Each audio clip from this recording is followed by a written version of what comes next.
Hey, all right. Welcome back to Raff's Brain, a show about things that are interesting to me. It's my playground for zany adventures, real life stories, connecting people through technology to, improve our lives and make progress on our ambitions. This is Riffin with Raff. That's right. It's the interview stream of content. I'm very, very excited to have as a guest on the show Brady Bond, a junior student at Marietta College. Good to see you, Brady. How you doing? I'm doing good. How are you? I'm wonderful. Listen, folks, just some context here. For those of you who are into the Raph's Brain universe, my tens of loyal fans and listeners, thank you so much. You may be familiar with Brady because I just referenced him as part of the inaugural class of the Marginal Revolution University College Fellows program when we actually had a chance to meet last weekend for an in-person convening of about 15 of the fellows and the mentors. I'm a mentor in the program. It's designed to empower young people who are interested in the ideas of economics and principles and concepts that are really core to our country's founding and progress, and helping them get to sharpen their communications tools around those ideas. So Brady is a real passionate, student in economics, in marketing, but also very competent with digital content creation. And we're going to talk today about this is like inaugural. This is an experiment in and of itself. So I want to commend Brady for his openness to this. But the thinking is we're going to have a conversation about his project, right? So he's in the program that's going to culminate with a project that we'll share with the world in about 10 or 11 weeks, I think, is the aim. And it's just going to be another step for him in an academic and professional sense. So how's that how do you for setting things up, Bray? Does that sound like a plan? We're on the same page. Yeah, it sounds pretty good. I mean, right now we're just kind of brainstorming, trying to figure out what exactly, we want to do, how we want to approach this project. I've got a couple ideas I sent you earlier. What I have planned out right now could be really good. Yeah, so building on our conversation from the convening last weekend, you're interested, if I remember, it's like a really cool space, in my opinion, collectibles. And I Mhm. think that could be a wide range of things. Talk a little bit about your familiarity with that space. Like you've been obviously, you must be you're interested, you're curious about it, and you must have some experience there. So like share with folks a little bit about your base knowledge at the moment. Yeah, I mean, specifically this project is about like the card markets, like sports cards, Pokemon cards, things like that. But I mean, collectibles as a whole, I've been really into. I've always collected sports cards, Pokemon cards, things like even like Funko Pops, like or even like shoes, clothes. Like I've always been in the collecting, I guess, space.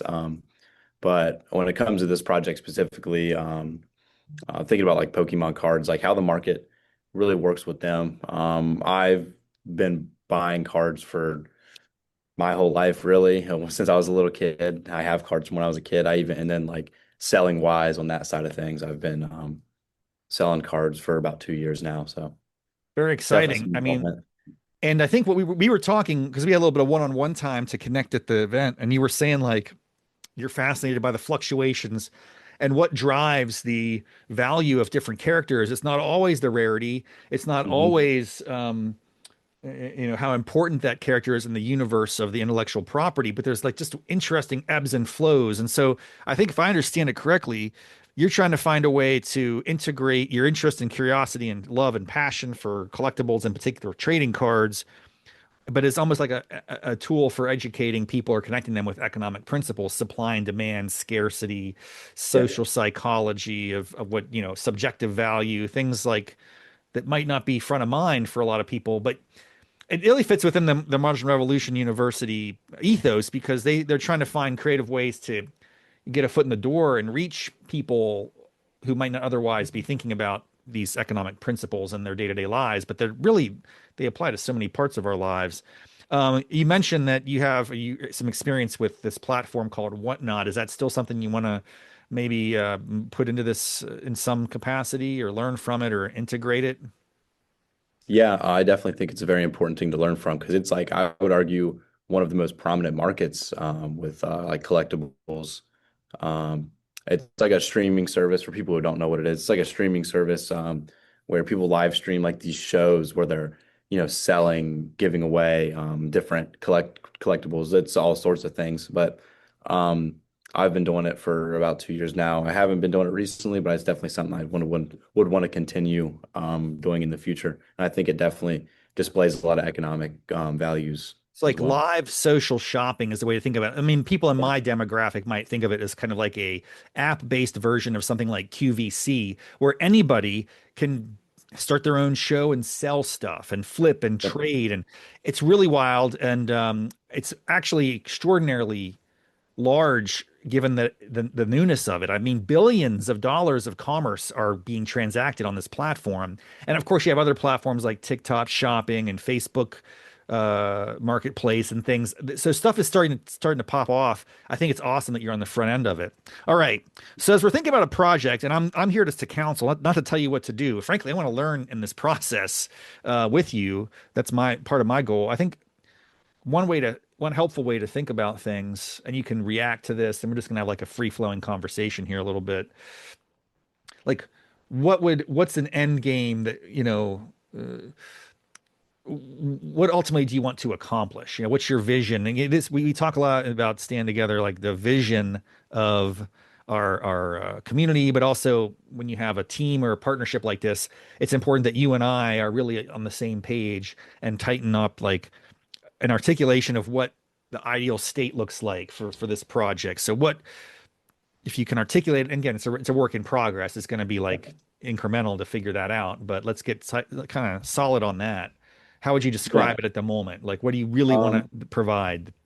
so my kind of vision for it right now is I think like a modern trend, I would say like for like YouTube has been like the video essay or like documentary kind of thing where there's like a lot of editing, a lot of cuts. I want to include things like interviews, me going out and talking to card shops, retail stores that sell these cards and how the trends have affected them.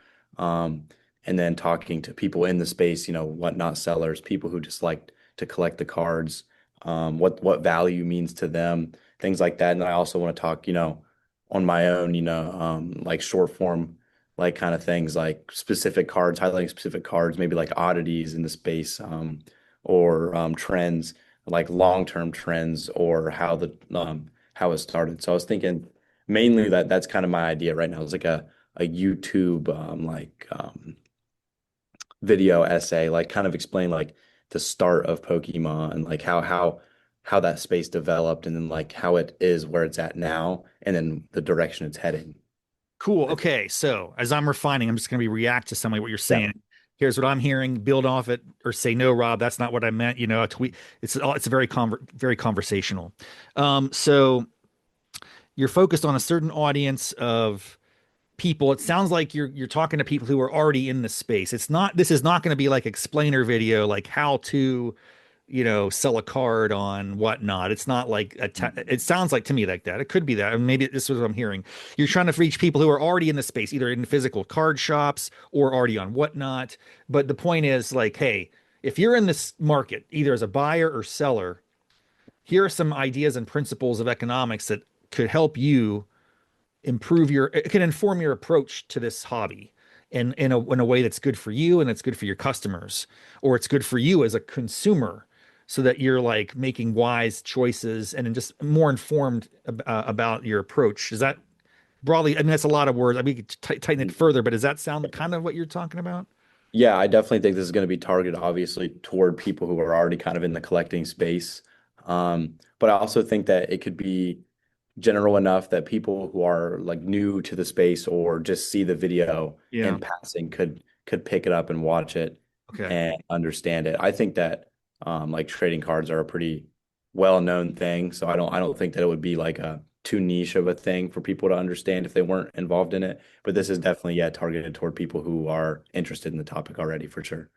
And I think one thing you should be doing on part of your exploration here early on is trying to see what does a universe look like for other people who are thinking about trading cards as educational tools. I don't know. You'd be surprised. There are so many people making content out there, even if it's very small and niche and not like a huge channel. So my first kind of assignment, maybe you already done a little bit of research on this, is like what other products or content exists out there along this lines. And it might not be specific to cards. This is where you get interesting. Obviously, you want to look at like, are there any explainer videos on the economics of baseball cards, economics of Pokemon, economics of trading cards? Like, I'm sure there are some videos out there on that, broadly speaking. Who's doing those? What do those look like? What's their tracking, following, etc.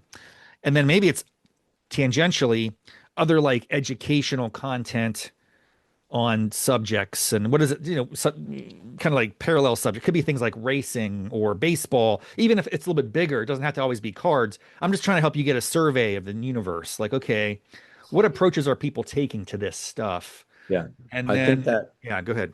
I think that a lot of the material that's out now definitely has like economic ties, but I don't think they're very necessarily focused on like explaining the economics behind it. More of just like these are the market trends. This is what's happening to this Gotcha. thing economically, and they're more of explaining it on the end of people want to know this because they want to profit from it, not necessarily people want to know this because they're interested in economics. Interesting. Okay, so this is the difference. This is your differentiator.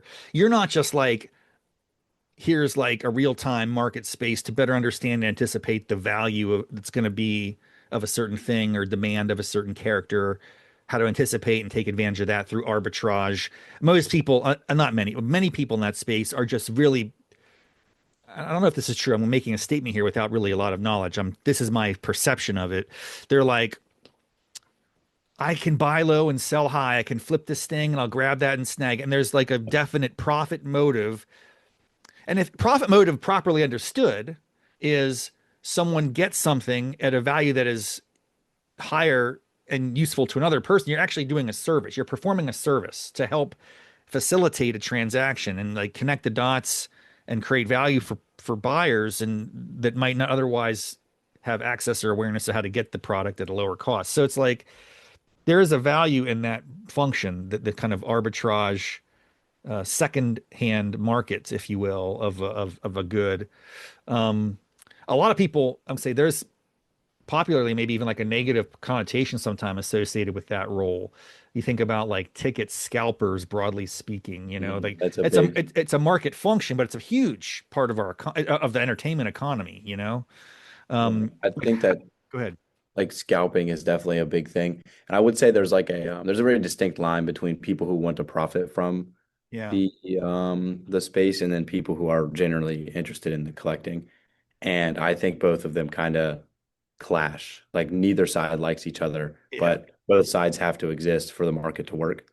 Um, but I think, yeah, the video could definitely be for both sides, the collectors and the people who are looking for knowledge on the market. So I think Mhm. that kind of helps is that both sides can see like what I'm creating and why it's valuable. Brady, you know what's interesting? Something I'm getting excited and even more excited. I'm already excited, but I like this. There's another whole separate angle here, which I don't think is the way you lead, but what you're doing could potentially, in a way, like bridge divides or show people, hey, there are different perspectives and approaches to why you might get involved in trading cards. Mhm. And just because someone doesn't share your particular approach or perspective doesn't mean like they're an evil person. It's like there's value to all these different roles. Some people are going to be just buy and hold collectors for long term, because and other people are going to be more like jump in and flip. But what you'll help highlight is some of the behaviors that are associated with those different camps. Mhm. um I think about some stuff, which maybe you'll get into or not, I don't know. Like, what role do people play to artificially pump up demand or try to like fuel, speculation and bubbles, if you will, like then you get into interesting moral and ethical questions, which are kind of fun to debate too.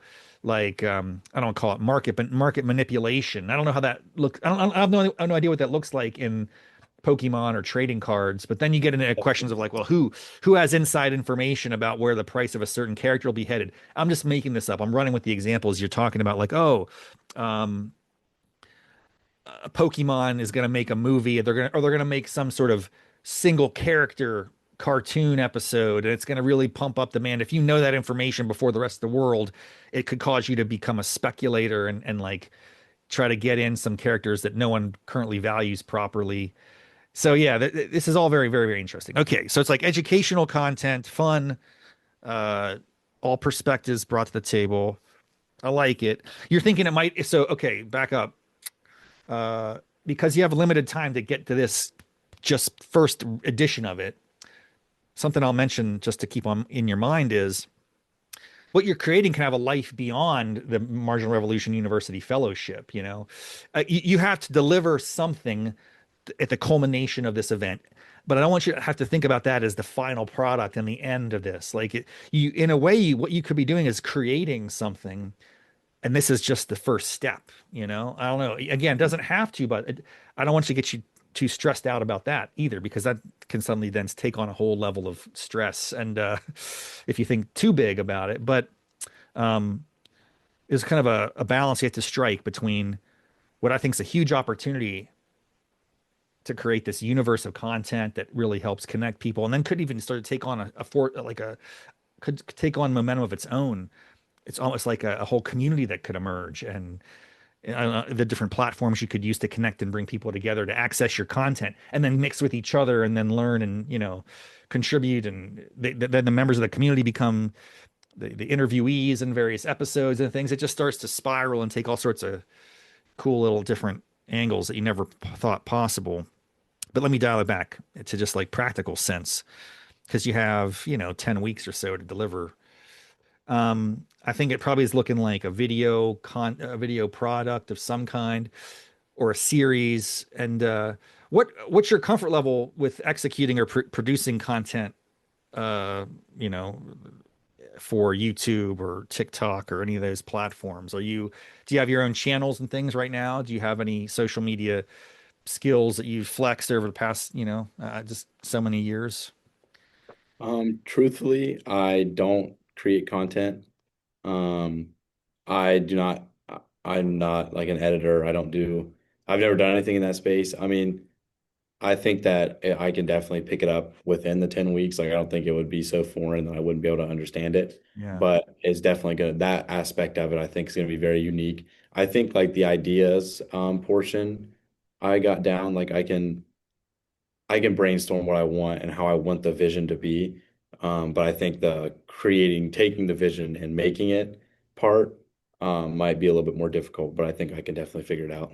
Yeah, that's a great observation. Like imagining what's possible. I don't want to say it's the easy part. Mhm. If you're a smart guy, you're creative, and you already have, I can tell, like an energy for this.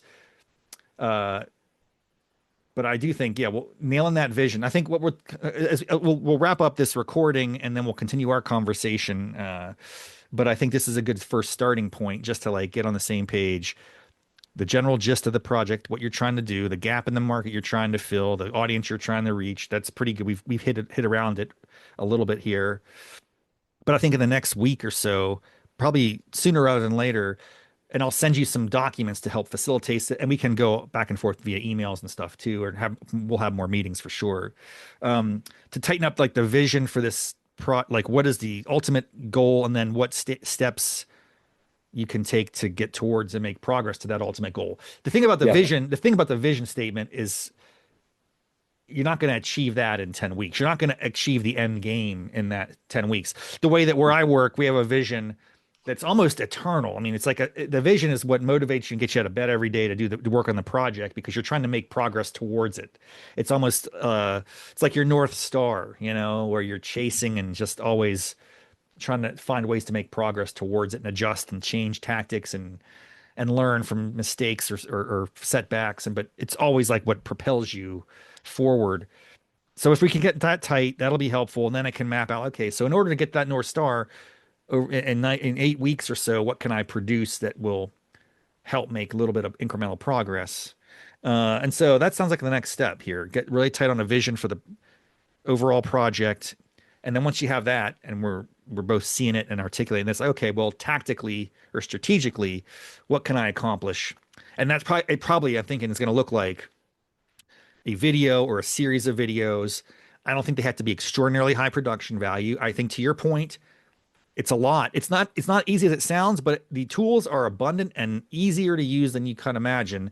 And Mhm. perfection is the enemy for this. So you not have to have a great, highly produced studio 3-point lighting.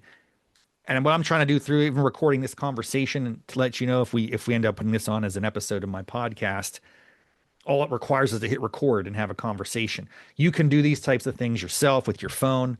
You don't even have to have a light. You could do it in your car. It doesn't, I really do believe it's authenticity that matters more than the production value.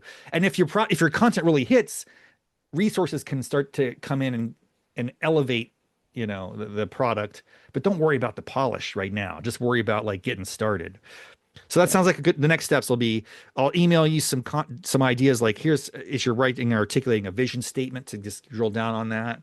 We'll go back and forth a little bit and then we'll just map out some next steps. So that next time we talk in a week or so or whenever that is, we'll be able to say, okay, this is a roadmap for what I'm going to try to do. Here's the destination and here's some of the steps I'm going to take. And I think, Matt, that'll get us a lot of the way there. And then it's just about putting in the time to get the content, make conversations, interviews. And then you always want to have some openness to changing and pivoting based on what happens. You have this vision statement, and then you're going to start taking moves toward it. You're going to have a conversation with one or two store owners or someone who's in the space. And then you're going to like go, oh my gosh, they just said something I didn't even think about. And that's a whole different need that I need to incorporate. And so we're not going to get locked in and say this is the only way to do it right from the start. It's a process of discovery every step of the way. Does that make sense? yeah, Okay, man. Well, this has been amazing. Thank you so much. yeah. I'm Thank you excited that you're open to. I think we're gonna have a good time. I don't know how often we'll talk, but I do think I'll get you back on in the next, several weeks, and we'll have updates. for sure. And it'll Yep, be like if we had 3 or 4 conversations over the next 12 weeks, that's also kind of fun for you to look back on and go, oh man, here's where I started. Here's where I hit some, you know, hit some walls and challenges. Here's how I got creative and overcame it, and then that's what it resulted in. So I'm excited definitely. to help you, man, and be a partner. Yeah, I'm excited to work with you as well. I mean, I Do you think we'll. think? Oh, do you think at some point any of this would culminate in you doing a whatnot show? Like here, if you don't mind me, just a couple more Yeah, minutes. yeah, Like, could you envision like doing a whatnot show? It's a live streaming event, and you're selling some cards. You're like or whatever. But would you imagine like you're talking during the show about some of this stuff, or I don't know. How do you think that might play out in a whatnot? I don't even know if you want to do this, by the way. it's a little more of a brainstorm for. yeah. I definitely think it really depends on the audience that you have in your stream at the time. Yeah. Like a lot of times they're really usually they're just there to chill and talk about stuff. Some people come in just to talk, not necessarily to buy cards. They Oh like to just kind wow. of watch like the social aspect. So I think, if people are interested in learning and people are asking questions like in the chat, while they're buying things, it would be cool to break it down. Like let's say I open a pack for somebody and I get a certain card, I can break down like, oh, like if you look on these websites, this card retails for this, you got it for this. Explain like the incentives of why as to why they wanted to buy it for the price point that they did, you know, things like that. I think if people on the stream are interested in it, it would definitely be cool to talk about that on stream, but it really just depends on the audience. I mean, if the audience isn't really digging it, they want like casual conversation, you might have to switch it up. But it's definitely something you could like introduce and then see Yeah. how it sticks. It might be cool to test. As Yeah. I've thought about whatnot. I mean, obviously it's a place where you're flipping people who are doing that for a job and trying to like make a living, which isn't, Hmm. it's a way to make money, to buy low, sell high, flip, get an audience, entertain. I mean, there's absolutely a huge aspect of that. It's a market. That's at first and foremost.